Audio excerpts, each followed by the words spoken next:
চনত শিক্ষা অধিকাৰ আইন যেতিয়া গ্ৰহণ কৰা হৈছিল তাৰ পূৰ্বতে 2001 চনৰ থকা নটিফিকেশন অনুসৰি কোনো শিক্ষককে 2011 চনৰ পূৰ্বে নিযুক্ত শিক্ষকৰ ক্ষেত্ৰতে টেটৰ প্ৰয়োজনীয়তা নাই বুলি নিৰ্দেশনা ইতিমধ্যে আছিল।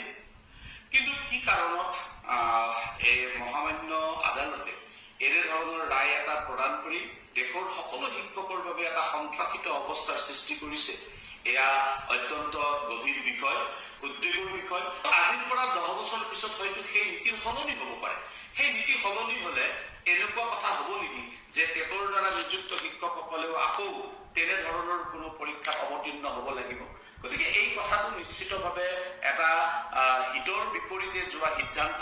আমি আশা কৰিছো মহামান্য উচ্চতম ন্যায়ালয়ে পুনৰ বিবেচনা কৰিব আৰু ৰাজ্য চৰকাৰ আৰু কেন্দ্ৰ চৰকাৰে এই বিষয়টো সন্দৰ্ভত হস্তক্ষেপ কৰিব।